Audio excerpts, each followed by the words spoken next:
On this episode of Finside the NFL, our Miami Dolphins coach is starting to point the finger towards Chris Grier for the roster construction and its deficiencies. We will discuss that. Are the Miami Dolphins already at a crossroads in their very, very young season? We will discuss that as well, plus a whole lot more, including let's get ready for the Panthers this week. Let's get ready to dive fin too deep. Smash the like button. Subscribe if you are new. And as always, let's get into this. Loses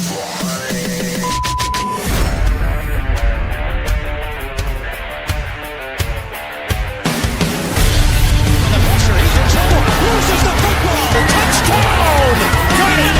You have got to be kidding me. Jalen Waddle has a Dolphin touchdown. And he will score! Field down the near side, man open. Touchdown!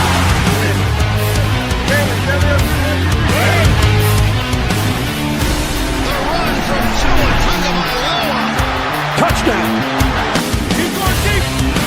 He's got it for a touchdown again!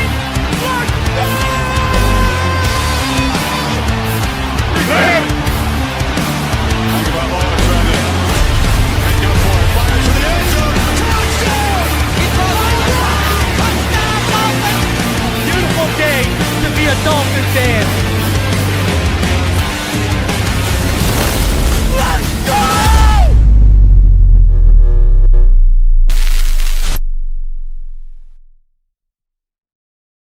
You're listening to Fin Too Deep. Tua back to throw. Blitz coming. They get to him. No, he takes off running. And he's in. Touchdown, Miami. With the sixth pick in the 2021 NFL Draft, the Miami Dolphins select Jalen Waddle. Giving you unfiltered, informed, and controversial takes on the Miami Dolphins and the NFL Draft. Here's Reason and Neal. What is good, Fin Nation? What's good? It's your boy Reason. And we are back here for another one. Appreciate all of y'all for coming through. Just a quick programming note. Yes, yesterday when I was live doing the All-22, stream got suspended, then it got terminated. Then I got a copyright strike from the NFL. Well, warning. So if I get a first strike, I literally can't post for like a week. So all 22 videos are now going to be static videos that are going to release on Tuesday. Those will no longer be live, just to avoid that situation, at least for the next 90 days, all right? So just a heads up on a little bit of a programming change thanks to what happened yesterday. But, Neil, that just continued a bad week after a win that started off with the Dolphins losing Tyreek Hill for the season. He probably played his last snap as a Miami Dolphin unless he's willing to come back for pennies on the dollar next year. Man, how you feeling after the Jets' the first win of the season for the Dolphins, where they forced their first defensive turnovers of the season, but again, it came at a massive cost. Yeah, no, look, I Tyreek off the field, I'm not a big fan of. Tyreek, the football player, he's one of the best that's put on our uniform in a very long time. And to be honest, he was being a pretty good soldier this year, despite some adversity. So horrific injury. I do think Tyreek's probably played his final snap in Miami because that contract is an albatross that gives them the most cap flexibility next year. I think it's $38 million in savings. Potentially maybe if he's willing to work on a 1-year cheap prove-it-tape deal, I wouldn't close that door. I mean, but I think you need a contingency plan. But, they say the old thing, next man up. I'm actually really excited to see what Jalen Waddle can do now that he's been thrusted into that position, because I think a lot of us think he's been held back in Miami, maybe because he's been the Robin to Tyreek's Batman. And I think, that's a good opportunity for Waddle to go out there and seize the number one spot on this team. But it did suck. But I'll say beating the Jets is always fun. It's nice to get a win under our belt. It's funny, though, me being negative, the first thing I thought of is like, damn, if we would have just won that damn New England game, we would have been 2-2 with the Carolina Panthers next on the docket, So that Patriots loss still stings. But yeah, man, prayers to Tyreek though. I do think it's pretty amazing, like how he handled it, how he's yelling at the team to go get a win. Like, whatever drug he was on, I need some of that in my life to pick me up because, man, him clapping like that going out after that injury was kind of cool to see. But, look, you don't have to like Tyreek. He's a badass dude. He's tough as shit. Tyreek's always been a badass. That's who he is. And, he made the catch, moved the chains. And I'll tell you what, man, he was running some really nice routes in that game too. So we're definitely going to miss him on the back half of the season. And, if that is his last snap, I do think a thank you is in order for everything that he did here because, man, he's been electric here. But isn't that so Dolphins? George Raber asked, do you think we could still trade Tyreek Hill? That's clearly off the table, but that was something that was on the table. If things went south before the trade deadline, that's now off the table. And now the Dolphins have one of the top wide receiver assets in the NFL, and that has gone by the wayside. I mean, isn't it just so Dolphins right now that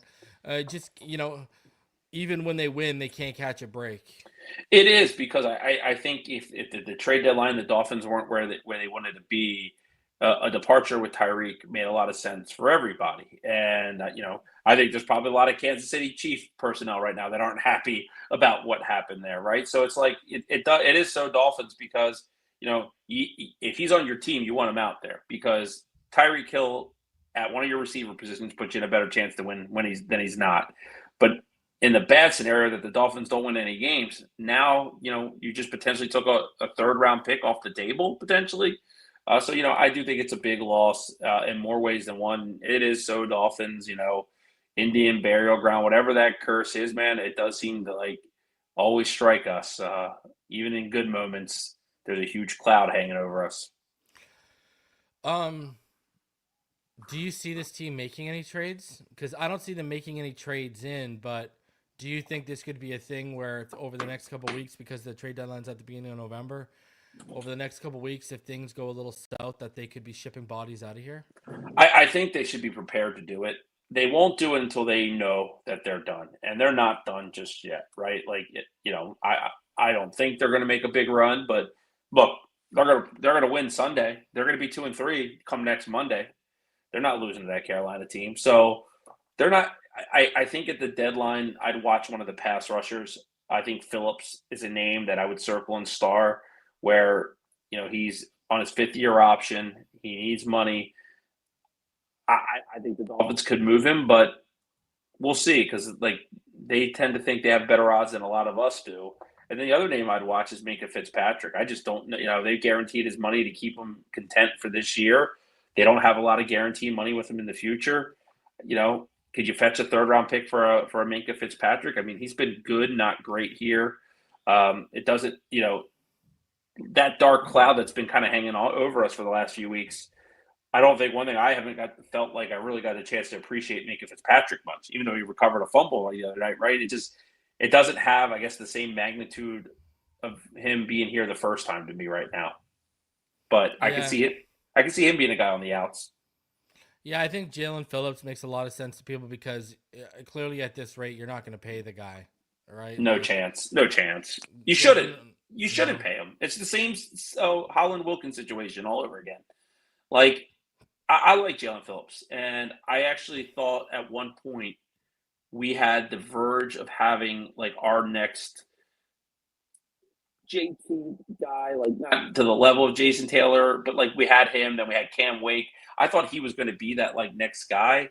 He couldn't stay healthy, and he never reached that potential. He's kind of to quote the great Jesse Body Ventura for you wrestling fans, close but no cigar. That's what I always thought about Jalen Phillips. It was always close, but he didn't get there. And then another name, man, to keep an eye on is Bradley Chubb. I mean, he's the second biggest cap savings we get from moving on from a contract after this year behind Tyreek. He's got 3 sacks in the season. Those sacks kind of tell half the story. I don't think he's necessarily played great in other downs, but teams like the Eagles, the Ravens, they need pass rushers. And if you could get a 5th-round pick for a Bradley Chubb, it might be a move worth making if you are at the deadline. Their buy is after the deadline, right? So it's they'll know where they stay. They'll have, what's that, 8, 9 games under their belt. We'll know where they stand. So I just hope Chris Grier does seem stubborn sometimes to make moves to give up players for picks. He doesn't have a problem giving up picks for players, but it seems like the other way, sometimes he's hesitant to do so. Let me ask you this. So we're talking about all this trade talk and them beating Carolina this week. Are they kind of at a crossroads right now in terms of, you got to figure out whether you're going to be all in and make a push, or you got to figure out whether you are going to back out and you're going to play for the draft kind of, and I don't want to use the word tanking, but I mean, you got a month until the trade deadline. You're 1-3, already 4 games in. Expectations haven't been anywhere close to what they were. You just coming off beating a bad team. You're going to face another bad team. Are 2 bad teams making this team 2-3 potentially going to make them go down the wrong path when it comes to those crossroads we're talking about? Is it going to give them a false sense of hope that, oh my God, we got a chance here, when reality is, after you're done with the Carolina Panthers, with how this front 7 looks, you got the Los Angeles Chargers, who Mario Hampton is doing really good right now. You got the Cleveland Browns with Quinshon Judkins. You got Atlanta with Tyler Algier and Bijan Robinson. You got Baltimore with Derrick Henry. And then you got Buffalo with James Cook. And we've seen how bad this run defense is. Like I've been saying, these 6 games are really, they're either going to sink or they're going to learn to play good, consistent football, and they're going to swim. But do you think they're kind of at a crossroads right now? Yeah, and the GM and coach could potentially be coaching for their jobs, right? So if you do go and give up all these assets, like if you traded Phillips, Chubb, and Minkah to a defense that's already disappointed, to magnificent levels, I mean, you could be transacting your way out of a position. So, like, I feel like they're going to be hesitant to do so. They're the team last year that could have had an extra 4th-round pick in the draft, but they said, let's keep Calais Campbell if we don't remember. So, like, I think that, they don't see it the way I see it, at least, and I don't know if I see it like most. I think the Dolphins are a team that they need a new identity, they need big change, and they need to develop everything going forward through the draft. I think that they view themselves as a team that could still sneak in as the 7th seed in the playoffs. And, what I'll say to counter my own thinking is, if we see the team that we saw against Buffalo, they have some more wins coming on the schedule, right? But to your point, man, this defense, which a lot of people said the Dolphins had a top 10 defensive line, Jack Jones and Rasul Douglas have been better than anybody that's playing defensive on our defensive front. Our crappy corners that we're paying Jason Sanders more than both of them combined to be on this football team right now are outplaying that pass rush trio of Chop, Phillips, and Chubb. And I'll say this, though, like, and everyone jumps to massive conclusions, like, Chop's a bust again. Man, if that guy's not playing the majority of your snaps on defense, shame on the defensive coordinator. He only had 68 over the first 4 games. Yeah, Chop Robinson playing 68 snaps over the first 4 games is malpractice. Where I thought Phillips and Chubb coming back was going to be what enhanced them, our front office and our personnel decisions are that Chubb and Phillips give us the better chance to win. And it scratches my head. You got to let the young guys play, but they think they know, man. They whenever we question anything, the offensive line, we're wrong. We'll see. They're going to either sink or swim, but man, that defense, we're lucky that the Jets are an undisciplined mess, that they're an absolute dumpster fire of a franchise, because Braylon Allen was taking that ball in for a touchdown and fumbled. But good teams could probably have found a way to fight back in that game. The Jets just don't know what they're doing. They're at a crossroads, because what's the right decision is the decision that doesn't benefit the people in the building the most. And that leads to that decision not happening. So, yeah, I think they are at a crossroads, and it's going to be interesting to see how it plays out. We were chopping up a little bit before, like, what happens in the future here, right? Like, I'll say this. I want change, but I'm not ignorant enough to know that the head coaching candidate list out there, the way it stands right now, we could talk about Harbaugh and the Ravens and Tomlin and Steelers, but the way it looks right now, It's not pretty, right? Like it's not pretty. And the list of quarterbacks that are available in free agency is null and void. Daniel Jones seems like he came down to earth, right? And I like a lot of the quarterback prospects, but I don't love them. And the goal is to upgrade at quarterback, not make a lateral move. I love Lenore Sellers' traits. Your guy Dante Moore was a cold-blooded assassin late against Penn State. I do like Mendoza's big arm. Those are really the only three word and Mateer. Yeah, I'm not sure that any of them are going to be a better pro than Tua Tagovailoa, man. And I'm just being honest. And like that might not be popular, and you got to take the chance and swing. But what I do know is, in 2027, the quarterback class looks a lot better. Yeah. In 2028, it looks a lot better. That's the class. 2028 is looking like the class. So, like, I hate to say it, and everyone's like, no, you're an idiot. You got to do things right away. You got to make decisions based off what's in front of you when it's time to make the decision. You can't just move off of a quarterback or a coach because you want to. Tua's going to be on this team next year. He's going to be on this team as a starter or – So let me ask you this. Because Tua's contract is going to keep him on this team, I've been vocal. If you're not going quarterback, 100%. I want Fano or Moe Goa. I want a right tackle. But if you have a shot at him, wouldn't that kind of be an ideal situation for Lenore Sellers to at least have him sit for a year behind a guy like Tua Tagovailoa? Especially a guy who ball placement, timing, throws, accuracy are his strengths, and his pocket presence is a strength. That's where Lenore Sellers needs to grow a little bit as a passer, obviously. Wouldn't that kind of be an ideal situation? Not for Tua, but for the team? Well, I think in the worst or the best case scenario, the highest I see the Dolphins being able to select is 4, right? And if everything goes wrong, the Jets are not going to win more games than the Dolphins. The Saints are going to do it. And the Tennessee Titans, I don't want to write anyone's career. Cam Ward and the Titans look awful. They look awful. Yeah. They look like they're going to be either selecting Reuben Bain with the first overall pick or be a trade partner for someone trying to move up for a quarterback. I do think that there's a strong chance, though, that the emergence of a Dante Moore might, I had heard privately that he was leaning towards staying at Oregon, but this is before he got maybe potential top 5 hype, right? Like he's getting that type of love.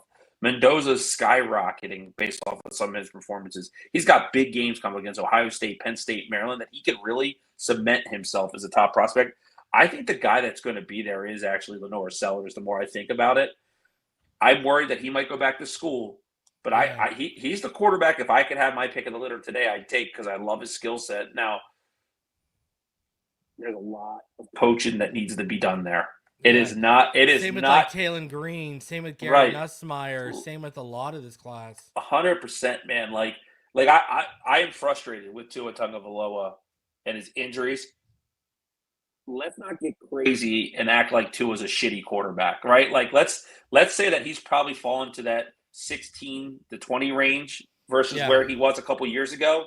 Yeah. But we've had Jay Fiedler leading this team. We've had a lot worse. Like it's one of those things. I want a new quarterback. I am saying that, but I'm not doing it just to do it. And I thought Tua played very efficient. And if he's going to be nothing more than a high level game manager, you can win football games with that, but your expectations need to follow. We're going to see what I think is the theory that I've been pushing for over a year and a half. I think the Miami Dolphins are a better football team as a complete football team, not just an offense, when Tyreek Hill's not on that roster for this reason. I think Tua's going to spread the ball around more. I think you're going to see young players like Malik Washington get a chance. Dude, kudos to Darren Waller. I was going to ask you, give me your thoughts on Darren Waller and his debut. And I think you're kind of right here. I think, didn't you notice McDaniel actually called a pretty good game without Tyreek and Tua executed? 3 games in a row, right? Like McDaniel's been much better. He's been a better coach. Give me your thoughts on Waller. I was going to ask you this, so you segued into it. So we talk about Odell Beckham, and a lot of people thought that. I was pretty excited when we traded for him, and I got a lot of pushback on it. And I'm not trying to take a victory lap because I think I got to see this. Take it, bro, because I had my doubts.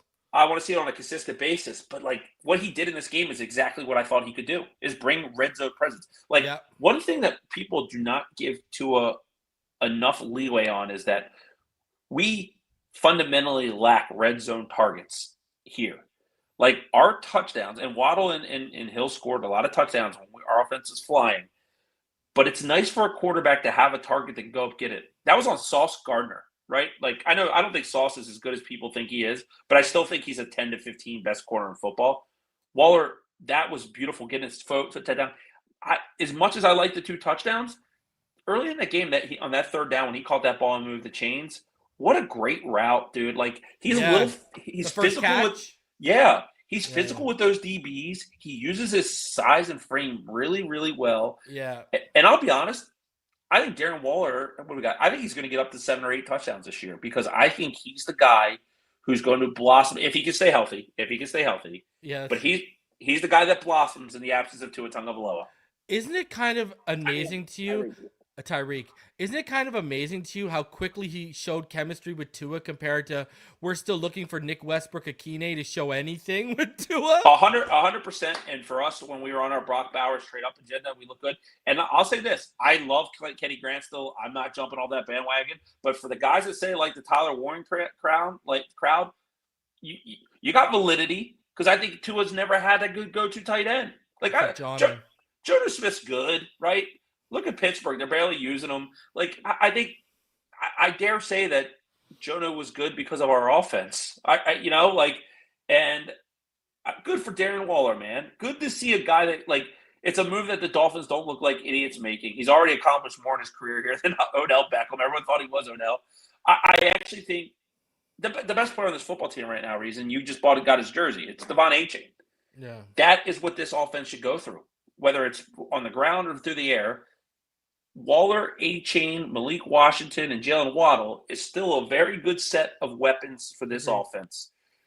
And guess what? OG3 1 pounding the rock. And I don't love our offensive line, and I'm upset that our right side's missing. But Will McDonald and Quinnen Williams did not get a sack against this Miami Dolphin team this week. I dare say kudos to them.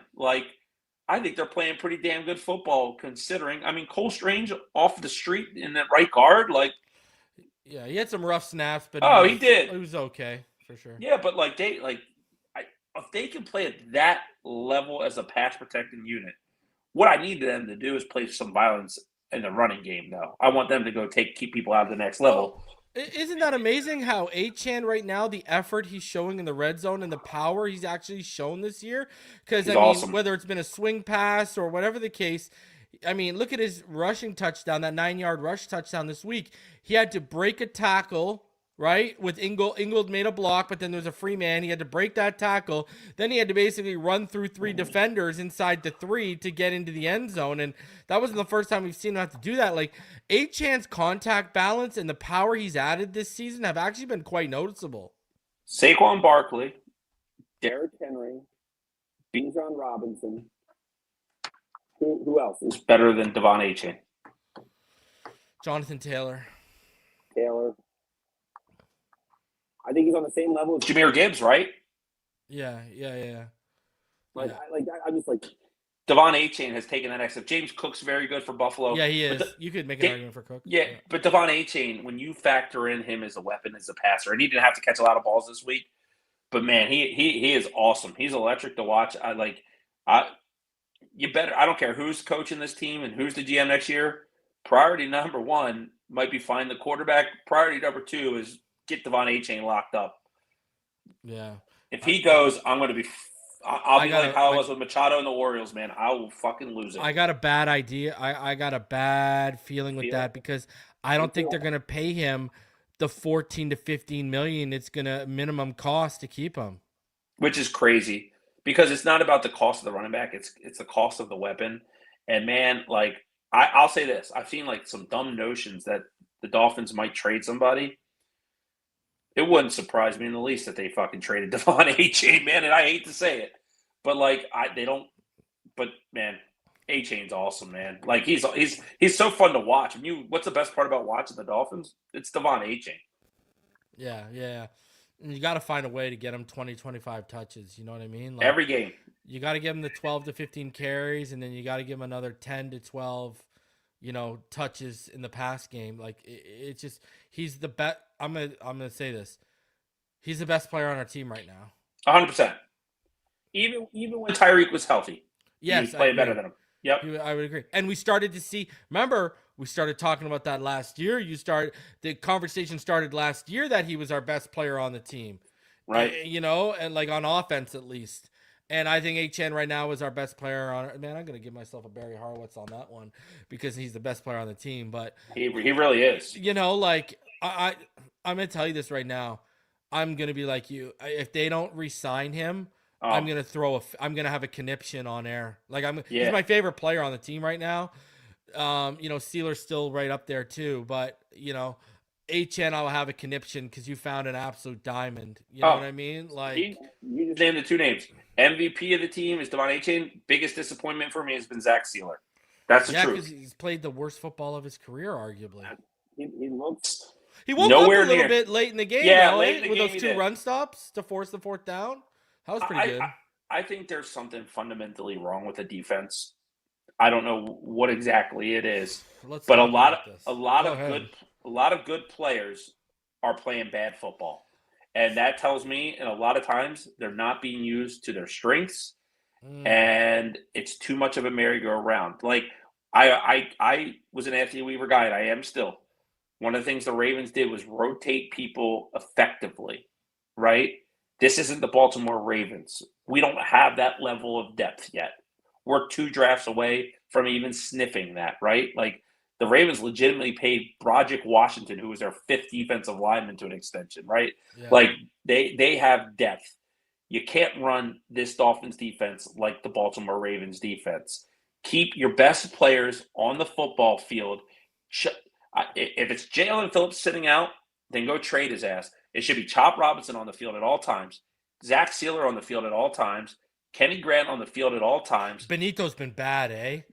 Put Jordan. I was just going to say Benito can be backing up Jordan Phillips. Get Jordan Phillips some more meaningful snaps. Let the young guys play. Rotate Phillips and Chubb on the edge. Let the best version play because Jordan Brooks has been very good. Dodson was awful, but he had a very good game this week. I don't understand why Willie Gay can't get more snaps. Another conundrum that itches my head here.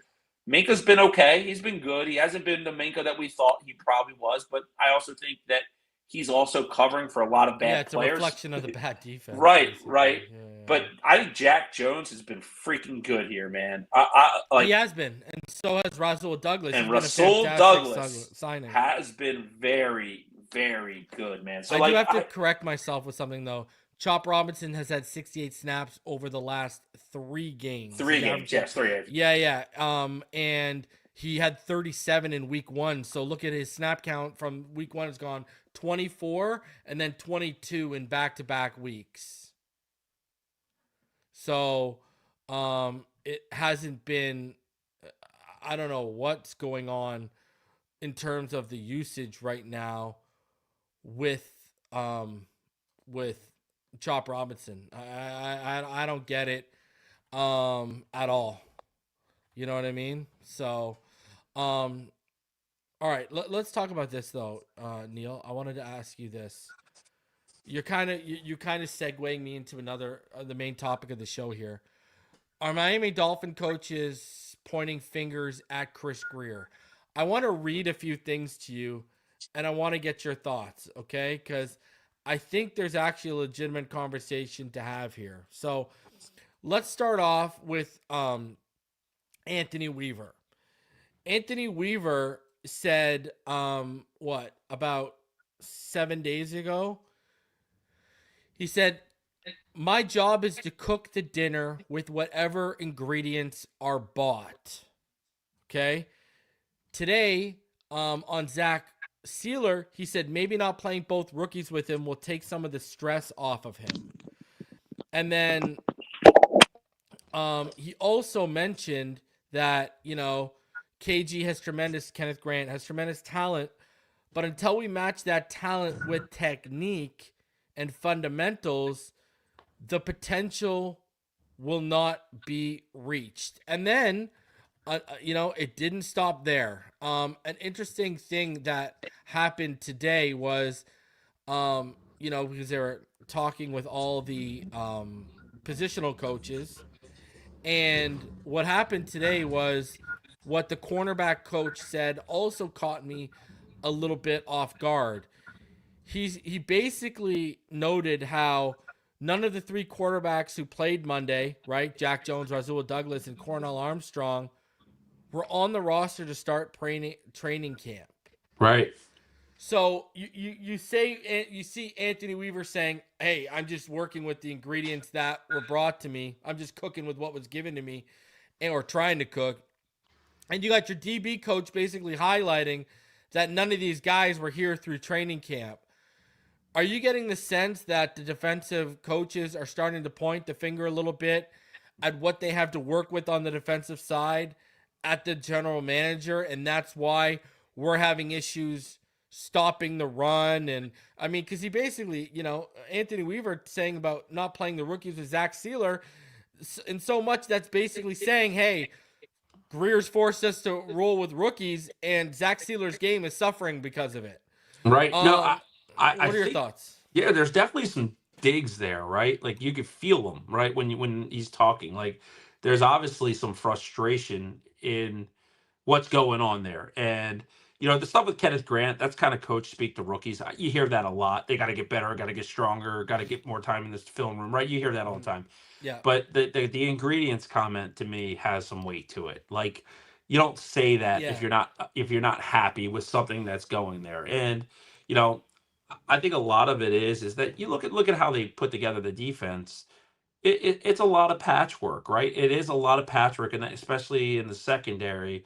But as much as we like Jordan Phillips, he's a 5th round rookie, right? Like as much as we like Kenneth Grant, he's a rookie. As much as we like a guy like Zeke Biggers, he's a 7th round pick from Georgia Tech, right? Like, like you should have a good balance of rookies. Like they didn't really want to keep Benito Jones, right? That's why he got him back on a 1-year cheap NFL minimum deal, right? Like he just didn't have a lot of suitors. He's played some good football here, but at the end of the day, Benito Jones is who you want as your 5th or 6th defensive lineman on your roster, not your number 2, right? And I think when you look at it, a lot of people dubbed how good the Dolphins defensive front was coming into the season. Including us. And when you don't see those results, Anthony Weaver is, pretty much saying, hey, man, I'm trying to make chicken salad out of chicken shit. It is what it is. Like that, that's how I read it. And, like I think one thing as fans that we do too often is think that every rookie comes in and is instantly going to be like a superstar. And the odds of that happening are very slim in a lot of cases, right? Like Dexter Lawrence didn't go to the Giants and become Dexter Lawrence in year 1. Josh Allen didn't go to Buffalo and become Josh Allen. Wilkins. Yeah, like it's a long game with prospects. Like I think people or maybe many fans think that the purpose of the draft is to go find your savior at a position. And I don't think that that's the purpose. I think the purpose is to add somebody that you think has immense talent that can contribute immediately. But contribute is a word that has a lot of definitions, and you don't have to start all the time, right? Like there's been a lot of instances of people that start slow that become great pros and vice versa, right? So I think people too often want this instant gratification that there's a patience element of drafting young players. You're drafting traits. You're drafting players. Like I heard someone on the radar, someone today talking about the quarterbacks in the draft. And they were like talking about someone's stat line being a reason that a quarterback wouldn't go in the first round. And I'm like, you really think that someone who's an NFL GM is saying, oh, Dante Moore only threw for 268? Let me touch this for a second. This goes back to 2019. EM Dolphin fans in the chat right now, Neal. You might remember, I wanted Burrow, Tua, or Jordan Love. And I remember on the Tuesday night panel every week, I'd be in an argument with the Dolphins chat. You know why? Because they didn't want Jordan Love. You know why they didn't want Jordan Love? All of them, including the person who hosted the Tuesday night panel, did not want Jordan Love. You know why? Because they box score watched him, and he had thrown more interceptions than touchdowns. And you know what I said to them? If that's the case, you wouldn't have drafted Marino out of Pitt. What do you think happened in his last year? He had more interceptions than touchdowns. This is why you can't box score watch. This is why you have to actually watch the film and see what these kids offer to understand what their ceiling, their potential, etc. could be. Like, and you talk about instant gratification, and I know you talked about earlier people with the Tyler Warren. Well, we had been telling people we're not drafting a tight end in the first round. It's not happening. So No. people can sit there and stress about the Tyler Warren, but are we the Bears? They drafted Colston Loveland. They wanted a tight end when they already had Cole Kmet. They're the ones that should be catching the flack for not drafting Tyler Warren. And you make another great point. These people, microwave society, they expect you to show that you're a gold jacket player within the first 5 snaps of your career.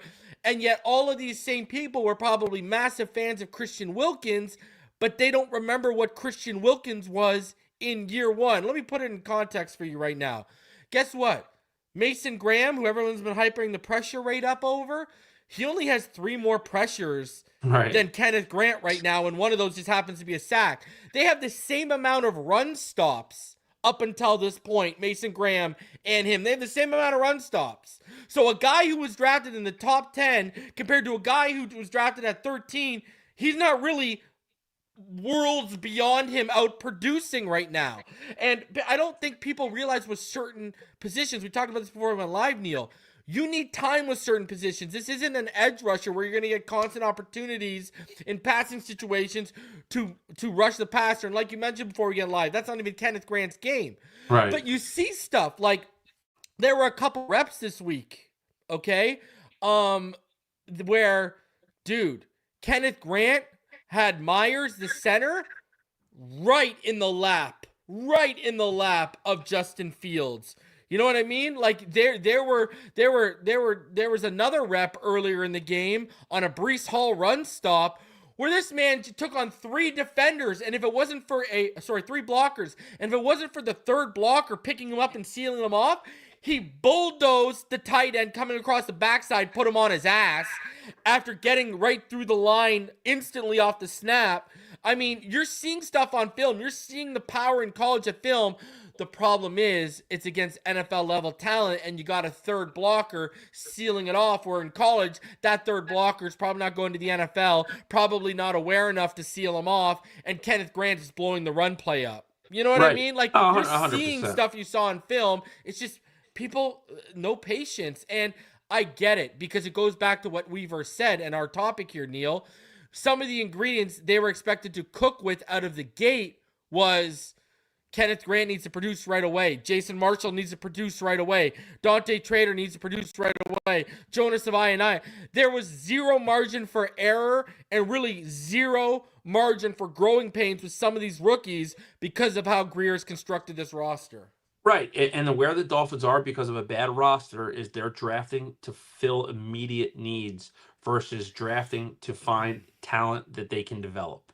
And that's a big problem. And that's why they're at a crossroads. And, look, again, to the box score stuff, if you're going to give me a box score, give it to me on a Tuesday because my recycling goes out on Wednesday. I don't care. I don't care that Lenore Sellers doesn't throw for 300 yards a week. Like I don't care. Like, Lamar Jackson's pretty good. He never won anything at Louisville. The last game he ever played, he threw 4 interceptions. Like, if with Google and AI, we can find it can counterpoint to any point that's made, right? At the end of the day, it takes time to develop talent. Kyle Hamilton was awful in Baltimore year 1. When we lit them up for that comeback, where were we going after? Kyle Hamilton with Waddle and Hill. Now, I'll give you anyone on our football team for Kyle Hamilton to be on our team, right? Yeah. So it's like, you know what I mean? It's like you got to give young players, even elite talent, time to develop and mold. And like, I'll be honest, it's like one of the things that have become hard with social media. Like, you're saturated by a lot of opinions, whether they're good, bad, or in the middle. Unfortunately, like, everyone has access to have the same conversations. Like, you hear a lot of very bad, like, football takes. We call them the football takes, right? But like, I don't know, man. Everybody thinks that like somebody's going to get drafted and Jonas Savaianai is going to be Alan Faneca. And look, I've been disappointed with his play, but I'm not naive enough to think that like because of 4 games in the NFL, he's a bust or he's not living up to his potential. But you also understand the context. Tell these people what you were saying about Jonas Savaianai at left guard. Tell these people what you were saying about the Miami Dolphins. Yeah, every time they get a good young player, they mess it up by playing.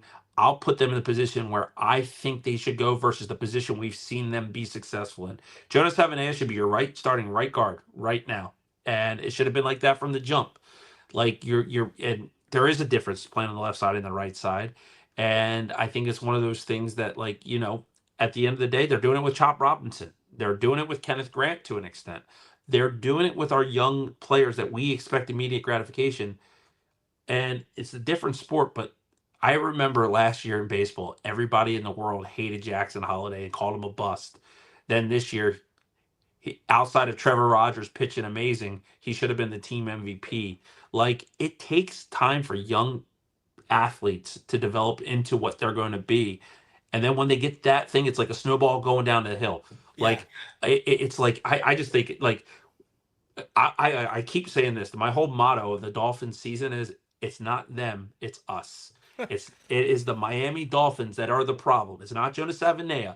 It's not Chop Robinson. It's not Reason. It's not Neal Driscoll. It is the Miami Dolphins that consistently have the problem. That's why Anthony Campanelli could go to Jacksonville and lead a fierce defense, right? That's why Vic Fangio goes to Philadelphia and goes and wins the Super Bowl. That's why Jalen Ramsey goes to Pittsburgh, and damn, Jalen Ramsey looks good again.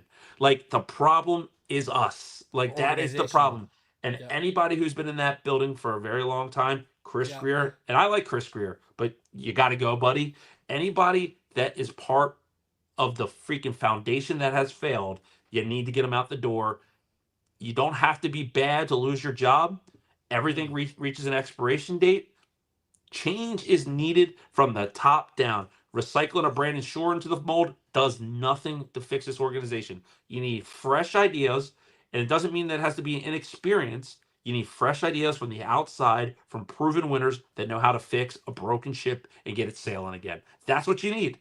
And the same ingredients going out and trying to find new masses and new sails for their boat, we can't do it. It's the same damn cycle. And I don't care who the next head coach is. If it's a first-year head coach with Chris Grier tied to them, in 2 to 3 years, we're going to go through the cycle all over again. It's not them, it's us. Wouldn't that be insane if they gave a GM who's never won a playoff game a shot at a fourth head coach? And I've talked about this, and you've heard me talk about this. You're out there in Ravens country. This is an organizational issue, and it's gone back to the Marino's days. We couldn't get, look at, everyone can agree we had one of the most talented quarterbacks ever. Why did we never win it? Why did we never go to the Super Bowl in the 90s? You look at since he's left, I've talked about this. The problem is, since he's left, at least with Marino, we had an identity.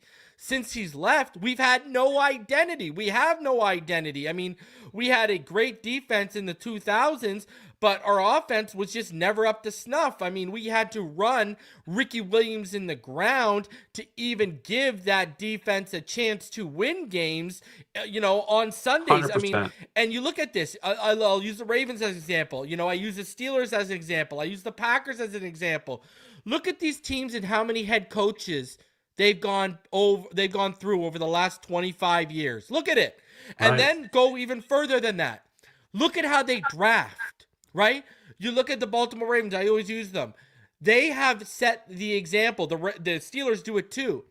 Look at how they're always drafting offensive linemen. Inside out, everything. And they always have identities with no matter who the quarterback is, whether it's a statue like Flacco or whether it's an extreme athlete like Lamar Jackson. They've always been able to run the ball with even guys like Gus Edwards and Justice Hill. You know what I mean? They've always had that identity of, you better be ready to play the Ravens on Sunday because they're going to be tough to beat in the trenches and they're going to play hard-nosed football. And this is why I say you need a coach from that environment, preferably from a cold that has experience winning in cold weather situations, because everyone wants to hold Tua and our current, team to those cold weather standards.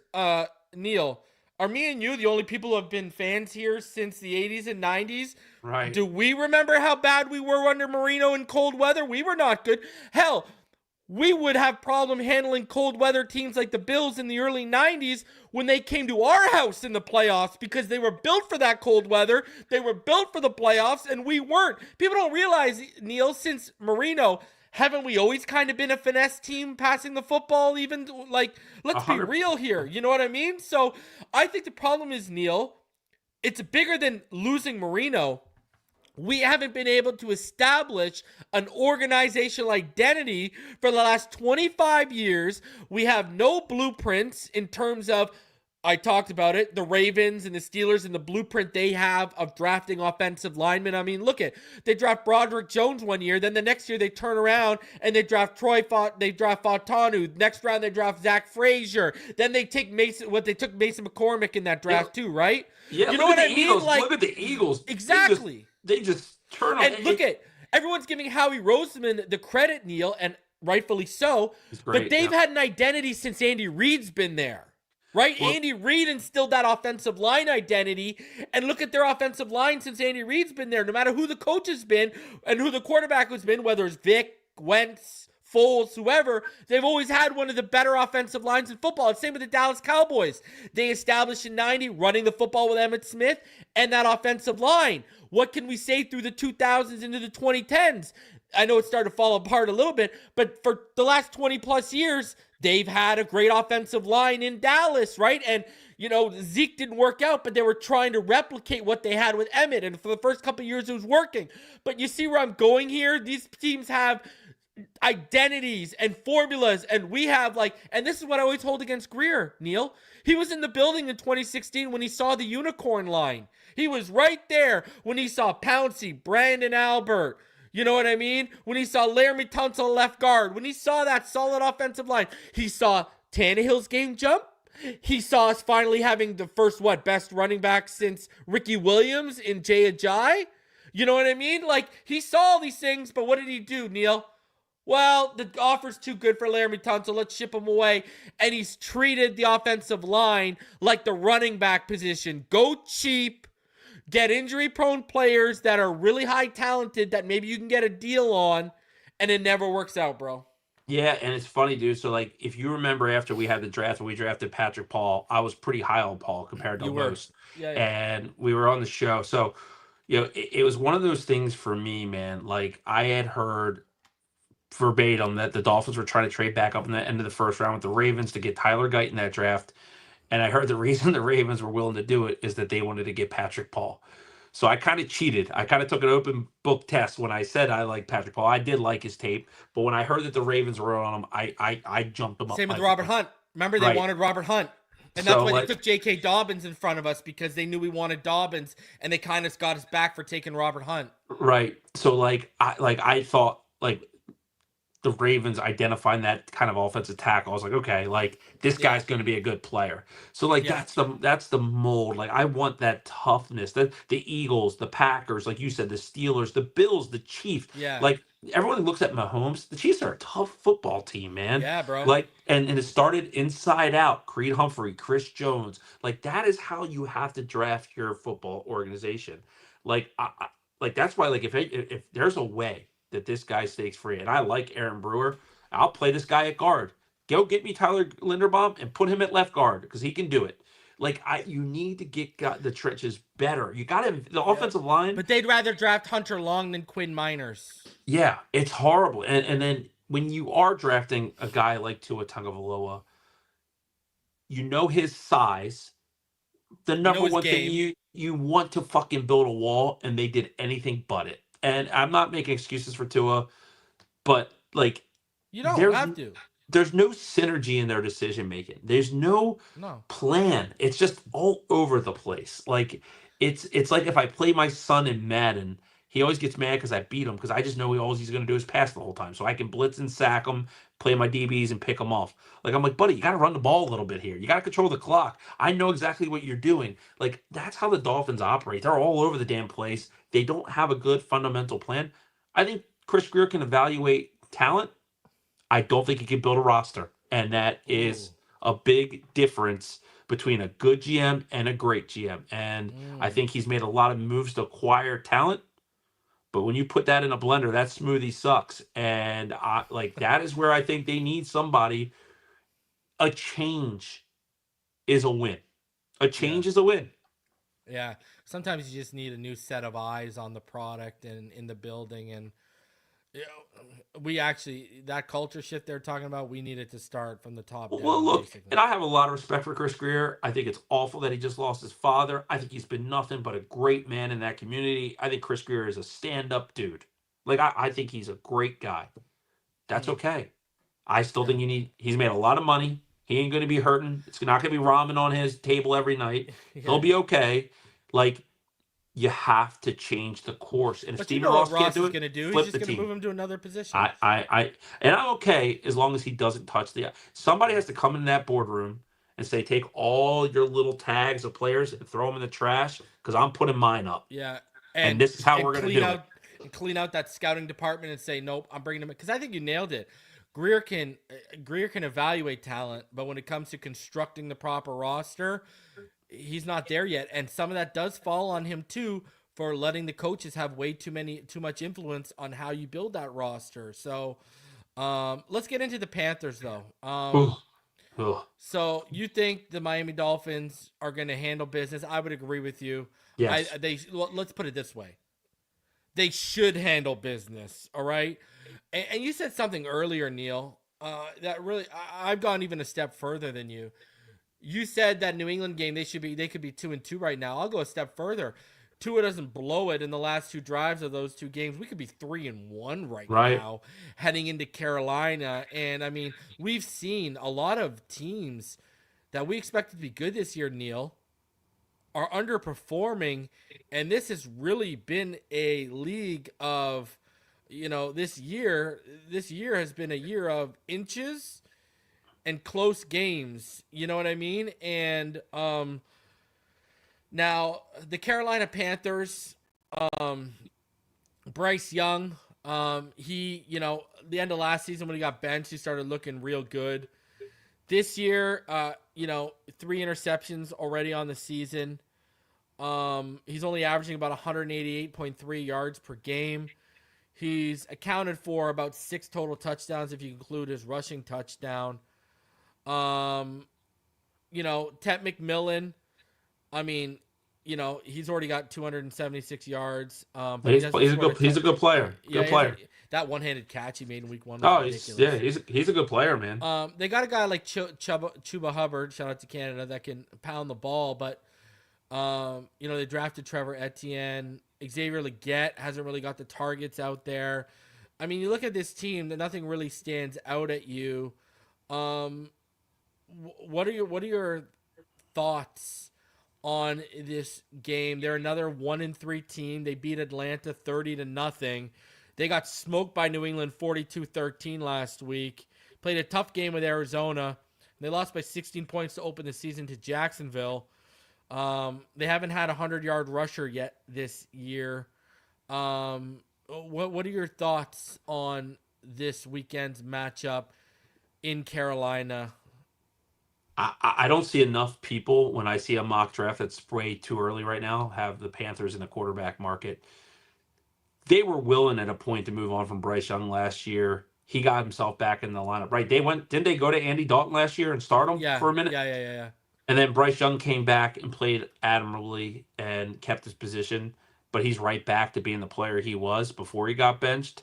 I don't know of all the circumstances there, but Ekwonu, their left tackle, who they have from NC State, never really blossomed into the player they thought. Robert Hunt's down for the count. Taylor Moton on right tackle is good pro, but Legette has not taken off, I don't think, to the magnitude that people thought. McMillan's a good player, and he'll probably get some catches on us. But, their quarterback, the last time he was on the field with Tua Tagovailoa, it was embarrassing how much better Tua was than him. And, I think could be a get-right game for Tua and that offense. You don't want to take anyone for granted, but I think Carolina is as bad as anyone in football. And their coach there, I wouldn't be buying maybe rent for a while because you might not be there long. That team, they just lack direction. I mean, J.C. Horn's a good corner, and I'm sure that he's going to be trying to lock up on Waddle for a lot of the game. They did get Trevin Moehrig from the Raiders, the safety. Yeah. He's a decent player.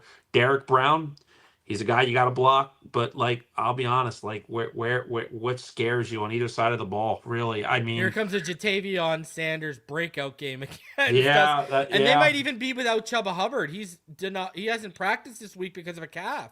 Yeah, he's dinged up. Yeah, like so, but like I just think the Dolphins should eat on him, man. And I actually think it could be a good win, a comfortable win. But like it's like to you say that crosswords, it's that fine line because like the draft pick thing, like I'm not sweating it. It's gonna work out. Do I want a higher draft pick? Sure, but I'm not gonna complain if my team's winning football games. It is what it is. You know, Yeah. Lamar Jackson was the 32nd pick in a draft, so go find them. Like, don't make it easy on yourself. The best quarterbacks in football aren't the number one overall picks. They're the ones that leave a lot to be desired. Trevor Lawrence, right? Yeah. But like they could probably give the Atlanta Falcons a loss. The next test for me is going to be that Chargers game. And that's for a lot of reasons. That's the coach we should have had. That's the quarterback that everyone's saying better than ours. That's a team that we're 1-1 against during the Tua Herbert era, right? He's 2-1. Oh, we're 2-1. Yeah. Let like to me that game means something. And I think the Chargers are a good football team that is well coached, and I think they're probably a playoff team. You beat them, and that would move you to 3-3 at that point. Then we can have conversations about maybe I'm too down on the Dolphins, but Carolina, man, I actually think it might be a get right game for our defensive line, to be honest, which could not come at a better time. So let's hit Bryce Young, and I'd like to see a Chop Robinson sighting though, man. I want to see him. I still can't believe he missed that open shot of Justin I know. Fields, man. I What's know. your prediction? I think we're going to score a little bit. So 2 field goals, 3 touchdowns, 27-17. So we put up like similar points to what we did against the Jets? Yeah. Yeah. I mean, listen. Because I don't think we're going to go for the juggler. I think we're going to play smarter football when we have leads. I know you called it a Tua get-right game, but he looked really good on the move last week. I mean, he did. And let's be honest, before the interception on the second last drive against New England and before the interception on the final drive against the Bills, he was solid for like the majority of those games. You know what I mean? It's just the clutch moments. He's just coming up short again. You know what I mean? So, yeah, you could be right. This could be kind of like last week where he puts together a full game, but it could be an even stronger performance because of what we're going up against. Question for you. Do you think there's a part of him? Like we all know the relationship with Tyreek seemed like it hit a strain, right? Do you think there's a chance that right now the Tua has exhaled and be like, yeah, like, I think now I can go and be the quarterback I want to be more than the quarterback that is force feeding one player more than the means. Like, and like again, Tyreek's great. Even at our high points, we on this show had always said that our offense was too Tyreek centric. We wanted to spread the ball, spread the wealth. Like I do think that's a when lot we found the most success is when Tua has 8 or 9 receivers. Right. Like that Jets game without Tyreek when we beat the Jets and Waddle was out burning DJ Reed and Sauce. Like that to me, I think Tua can exhale a little bit. Now he's got to deliver, but the pressure of having to get the ball to your $50 million receiver next year, right? Like that is gone. And that could be a good thing. Like I think for Tua Tagovailoa, where he is in his career, he's just got to say fuck it, and I got to go out there and do it. And I don't care anymore. You can talk about me. I don't care about my weapons. I don't care if you want to replace me. I'm just going to go out there and drop my marbles on the table every week. That's what I would do if I was him. I think 2 things are here right now, and I think Tua right now. I've talked about this since the offseason. You know this. I thought there was a concentrated effort between Tua and Waddle that they wanted Waddle to become the number 1 guy this year. And I think now here's your chance. On the flip side, Mike, here's your chance to prove that you are the guy because Tyreek's gone. You didn't lose a distributor of the football, but you lost Tyreek. Here is your chance to open up the playbook a little bit, change things a little bit, show some adaptation, show some adjustments that we haven't seen. And here's your chance, Mike, over these next 6 games. There's some good teams and some good running teams. Here's your chance to show something with this offense, and here's your chance to show you're the right guy in Miami. Yeah, and I think we have seen them pull back the deep shot element to the football game a little bit, and I'd actually like to see a little bit more of it. I thought that Waddle should have had a couple shots in that game, and overall, I was kind of underwhelmed by Waddle in that game. Not that he played bad, but I expected him against Brandon Stevens to be Yeah, so did I. embarrassing him, to be Yeah. honest. Yeah, so But did I. they haven't like I think their game plan is a little bit more conservative, and that can be a good thing. Like they're not going out there trying to score 50-yard touchdowns. And you said Achane's been running really tough. He's running tough between the tackles, man. Yeah. Like he's Yeah. taking his game to the next level. I think they're playing smarter football in the offense side of the game, but I got to start seeing them sprinkle a couple more shots per game. That's just my thing. And Yeah. I think Waddle needs those opportunities to go. And like Yeah, right he now, he's got the opportunity for the rest of the season to cement himself as a number one, or is he just a really good number two? That's a Yeah. question we'll find the Yeah. answer to very shortly. I'm telling you either way. I don't care what he shows me. 2027, you already know where I'm going. I'm Yeah, moving damn heaven right. and earth for Jeremiah Smith. But Damn right. ladies and gentlemen, smash that like button. Over 350 of you in the chat. Smash that like button. Subscribe if you are new. We'll be back tomorrow to preview the game live Sunday to live react and have a post game. Let's go get another W, all right? Fins up all day, every day. We'll see you on the next one. Until then, have a fantastic rest of your day, everyone.